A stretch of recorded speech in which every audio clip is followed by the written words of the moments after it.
Hello everyone. Today we are going to start a new topic, that is international business environment. Environment क्या होता है कि हमारे आसपास जो भी सराउंडिंग्स हैं, और अभी हम लोग बिजनेस एनवायरनमेंट की बात करें तो बिजनेस सराउंडिंग्स में बहुत सारे लोग होते हैं. हमारे customers, suppliers, traders, investors, managers, government, bank, बहुत सारे लोग जो हमारी बिजनेस में इंटरेस्टेड होते हैं वो हमारे इन्वायरमेंट में रिलाई करते हैं. फॉर एग्जांपल द सोसाइटी, हम लोग जो सोसाइटी में रहते हैं उसमें लोग होते हैं जो हमारे आसपास के इन्वायरमेंट को अफेक्ट करते हैं. सेम ऐसे ही बिजनेस के भी अपने कुछ इन्वायरमेंट होते हैं जिसमें कुछ फैक्टर्स होते हैं, कुछ लोग होते हैं जो अफेक्ट करते हैं. Now we are talking about कि हमारे इंटरनेशनली हमारे बिजनेस एनवायरनमेंट में कौन कौन से लोग किस वे में अट्रैक्टेड होते हैं, इंटरेस्टेड होते हैं. So first we are talking about types of environment. We are going to study various type of environments. Firstly, national and foreign, physical, ecological, economic and financial, demographic and culture, political, legal, technological and global trading.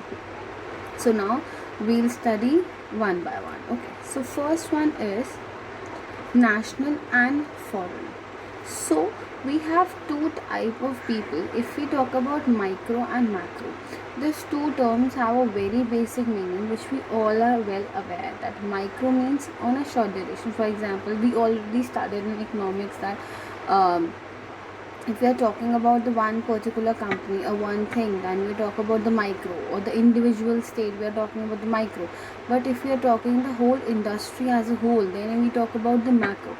Seamlessly कि the micro में we include the intermediaries, customers, employers, suppliers. Those are the people who directly or indirectly regulate or do such thing that affects our business environment, whether in a positive way or whether in a negative way. If we talk about the macro, that is as a whole, a very basic term we have read when we study about the environment, that is SLEP, that is social, legal, economic, political and technological. Social, with the word we represent the society which we live in, the culture where we live in. हम लोग बहुत बार ऐसे होते हैं, हम लोग वो चीज़ perform करते हैं जो हमें लगता है सोसाइटी के हिसाब से हमें एक्सेप्टेंस दिलाएगी. कुछ डिफरेंट चीज़ नहीं करना चाहते कि what the society will think. तो सोसाइटी और the social plays a very important role. हमारे आसपास एक बाउंड्री क्रिएट कर देता है हमारी सोसाइटी. Next is legal. Obviously legality एक बहुत इंपॉर्टेंट पार्ट है. हम लोग कुछ भी इलीगल तरीके से एक्ट नहीं कर सकते. Then we talk about the economic again, the finance, or what the economic rules and regulations. Then the political, as you all know, political parties or the political factors plays a very important role. Then the technological, nowadays the technology is upgrading day by day, so technology is playing a very important role. So this is what the national and foreign environment around us or the business internationally, because the factors like the social, the society factors are there here also and the international also. So the second environment we study about the physical environment. Physical by the word represents the location, the geography, the place where what we talk about. So in this environment we say कि हर एक location का अपना एक way of doing business है, way of doing environment है. For example, if I talk about the first content is geographic location of a country.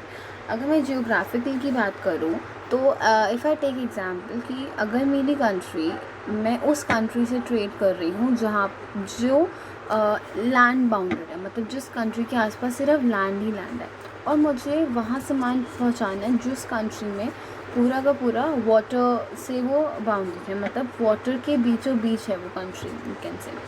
तो अब मैं किस टाइप का ट्रांसपोर्टेशन यूज़ करूँ, क्योंकि मेरे यहाँ पे मुझे पता है सारी रोड कनेक्टिविटी है, तो ईजीली ट्रक्स, टेम्पोज और by any mode of transportation में ट्रांसफ़र कर सकती हूँ. But what about that country जहाँ मुझे भेजना है. सो उनके हिसाब से मुझे शिप्स का या स्मॉल बोट्स में इस हिसाब से कुछ ना कुछ अरेंजमेंट करना पड़ेगा सामान को पहुंचाने का.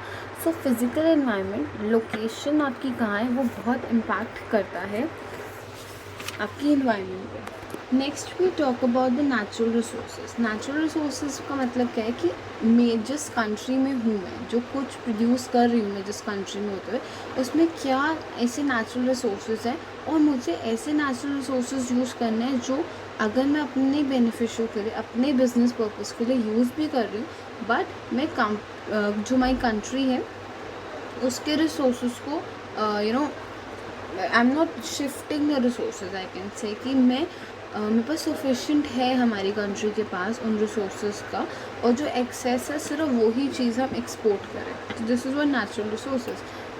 फॉर एग्ज़ाम्पल अगर मैं कुछ साउथ जो ऑयल कंट्रीज़ होते हैं, सऊदी अरेबिया टाइप्स, सो उनके पास ऑयल की बहुत ज़्यादा में क्वांटिटी है। अगर वो एक्सपोर्ट करना स्टार्ट भी कर देंगे तो कोई फ़र्क नहीं पड़ेगा, क्योंकि उनकी कंट्री में उससे कुछ कमी नहीं होगी। और अगर मैं यहाँ पे एज अ इंडियन सिटीज़न मैं यहाँ पे ऐसी कोई चीज़ एक्सपोर्ट कर दूँ जो यहाँ पे एक्चुअली अभी पूरी नहीं हो पा रही है, so that is not a right thing. So हमें नेचुरल रिसोर्सेज के हिसाब से भी देखना है। Next is climate and topography. Climate and topography बहुत इंपॉर्टेंट करती है कि हम जिस जगह पे रहते हैं वहाँ पे क्लाइमेट कैसा है, उसी हिसाब से कुछ ना कुछ ट्रेड कर पाऊँ।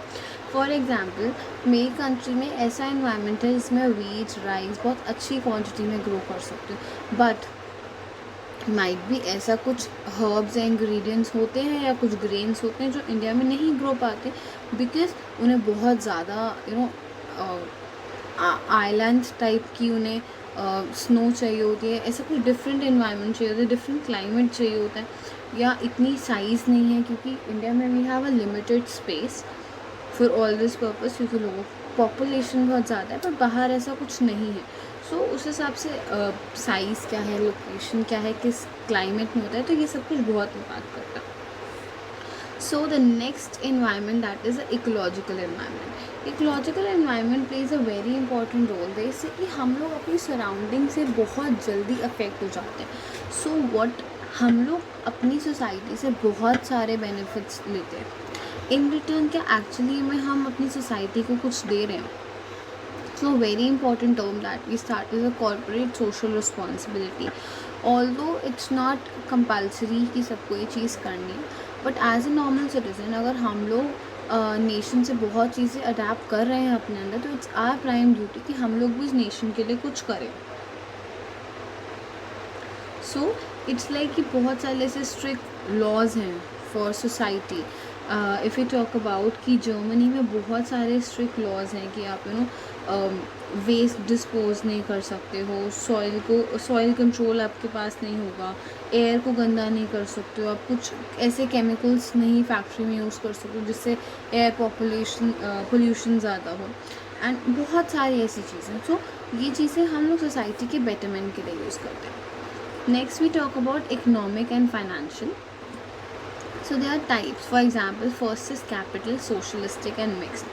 This is type of economy capital जहाँ पे सिर्फ private sectors work करते हैं, they do according to their way. वहाँ पे गवर्नमेंट की कोई इंटरवेंशन नहीं होती, जिस तरीके से उन्हें हैंडल करना होता है वो सब वो चीज़ें हैंडल करते हैं। सोशलिस्टिक में द गवर्नमेंट इज़ इन्वॉल्व, और बहुत सारी ऐसी कंट्रीज़ हैं जो सिर्फ कैपिटलिस्टिक में बिलीव करती हैं, बहुत है जो सोशलिस्टिक में, और बहुत सारी ऐसी हैं जो मिक्स में there is a combination of a private as well as a government, and India is one of the country जो मिक्सड इकोनॉमी में प्रेफर करती है, जहाँ पे कुछ डिसीजंस पब्लिक कंपनीज लेते हैं, कुछ डिसीजन प्राइवेट कंपनीज लेते हैं। Next if we talk about the economic indicators में क्या होता है कि there is a measurable instrument where the economy measure ki how we are working. For example, what's the GDP, what's the economic rate, what's the fertility rate, what's the inflation rate. So you know the income rate, per capita income rate or literacy rate. So all these factors plays a very important role. अगर हम अपनी country की बात करें या फिर हम किसी कंट्री में ट्रेड करें उसकी बात करें, बहुत important. Then we talk about the infrastructure. Infrastructure से I meant with the roads और हाईवेज, और व्हाट द इलेक्ट्रिसिटी सप्लाई कितनी है, पावर सप्लाई कितनी है, वाटर सप्लाई कितनी है। सो अगर मैं कहीं भी किसी भी कंट्री में ट्रेड करने जा रही हूँ तो मैं वो कंट्री चूज़ नहीं करूँगी जहाँ पे वाटर इलेक्ट्रिसिटी सप्लाई नहीं होगी, क्योंकि मुझे अगर अपना बिज़नेस एक्सपांड करना है तो मुझे ये सब बेसिक चीज़ों की ज़रूरत है। So this is important. Next we can say the economic and financial. बहुत सारी ऐसी पॉलिसीज़ बनाई जाती हैं, चाहे वो मनी से रिलेटेड हो, मॉनेटरी हो, फाइनेंशियल हो, कोई भी फॉर्म में हो, for the beneficial you have to make the bond as a ventures between the different countries, so that कि अगर हम लोग आज किसी कंट्री की हेल्प कर रहे हैं, सो नेक्स्ट टाइम पे कंट्रीज़ भी हमारी हेल्प करें। So the next is the demographic and cultural. By the name itself हमारे यहाँ पे इन्वायरमेंट में बहुत सारी डिफ्रेंसीशन है, with the language purpose, with the religion purpose, caste purpose, colour purpose, और social group, aesthetics, everything. So language is like कि हमारे यहाँ पे जो डिफरेंट, फॉर एग्जांपल ज़रूरी नहीं है हर जगह की बेसिक लैंग्वेज इंग्लिश या हिंदी हो। हर एक कंट्री की अपनी एक डिफरेंट लैंग्वेज है जिसमें वो मोस्टली प्रेफर करती हैं। So language plays a very important role. For example America ने एक कार लॉन्च की थी, नोवा, ओके, बट स्पेनिश में नोवा का मतलब क्या होता है, डजंट गो। सो वो कार लॉन्च हुई भी अगर स्पेन में तो इतनी इफेक्टिव नहीं होगी। क्यों? क्योंकि वो जो मीनिंग रिफ्लेक्ट कर रहा है कार का, वो लोगों को अट्रैक्ट नहीं कर रहा। एंड ब्रांड इसीलिए बनाए जाते हैं कि वो लोगों को अट्रैक्ट कर सके, तो ताकि लोग उसे खरीद सकें। So language plays a very important role. Then the religion में वैसे है कि हर एक कंट्री सेम टाइप का रिलीजन फॉलो नहीं करती। मैकडॉनल्ड्स एक ऐसी कंपनी है जो अपना जो भी कुकिंग प्रोसेस था वो बीफ ऑयल में यूज़ करती थी, बट जब वो इंडिया में ट्रेड करना आई तो उसे पता था इंडिया में बीफ ऑयल कोई प्रेफर नहीं करता, बिकॉज हम लोग इंडिया में एक रिलीजन को बहुत इंपॉर्टेंस दी गई है। So we use the vegetable oil. So McDonald's भी शिफ्ट हुआ है बीफ ऑयल से लेके वेजिटेबल ऑयल तक। Caste, definitely some people have the phenomena, we want to do business with our caste members only. So क्या होगा कि हमारी kind of I can word use थी, हमारी ही बिरादरी में वो चीज़ें यूज़ होंगी, हमारा बिजनेस अपने ही लोगों के साथ एक्सपैंड होगा। All this time colour, black and white का या ब्राउन का, everything plays a very important role. Next known as aesthetics. Ethics में क्या होता है, अंधविश्वास, you can say, I can use the best word for this. इसका मतलब क्या होता है, कई लोगों के दिमाग में एक माइंड सेट होता है। आई एम नॉट सेइंग कि वो गलत होता है, हर किसी का अपना मानना है इन्वायरमेंट को लेके। I wanna talk about the Indian tradition. We always say कि for a starting a new thing, you know, कुछ शुभ काम करने से पहले कुछ भगवान का नाम होना चाहिए, कुछ मुहूर्त होना चाहिए, मुहूर्त में शुरू करना चाहिए। We all go to, if I am talk about the Indians, we all go to temple and pandit ji से चीज़ें निकलवाना, टाइम निकलवाना, डेट निकालना on a specific day, even for the weddings and everything. But हर किसी का अपना है। जैसे चाइना में they consider the 8 number as a lucky number, or the 7 is the bad number, because they consider 7 as a unlucky number because of ghosts and spirits and everything. And the very major difference is that white in Indian, white is considered, so we were talking about the white color. For example, white used to wear in India in a bad situation, and the red is the graceful color which we used to wear during the wedding seasons. But in the case of a Western culture, they wore the white color during their wedding. So this is completely different phenomena what the different nations are following. If we talk about the social groups, so social group is different, that how the people are interacting with each other. Joint families हैं, nuclear families हैं, one person है, कैसे interact करते हैं, this all are the social groups. So next we talk about the political environment. Political environment में we have the type of political system. We have two type of political system, democratic and absolutism. Democratic means we all are free to do whatever we want to do. We have the democracy to speak, to freedom. We have the freedom to speak, freedom to do whatever we want to do. Demographic give us the most important rights. But it's not same in all scenarios. Some countries are following the democracy, some countries are not following the democracy. So these are the absolutism.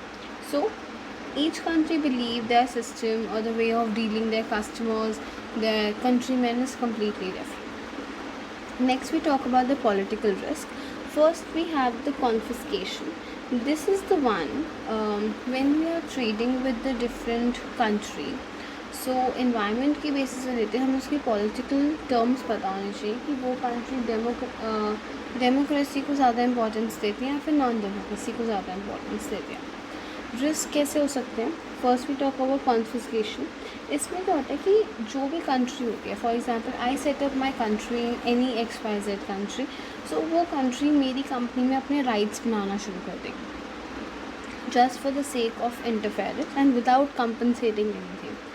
Next पे आता है nationalism. Nationalism का मतलब क्या होता है कि वो अपने आप को बोलेगी कि ये तो जो भी कंपनी लॉन्च हुई है that is a come under the government company, so they will have a full control over it.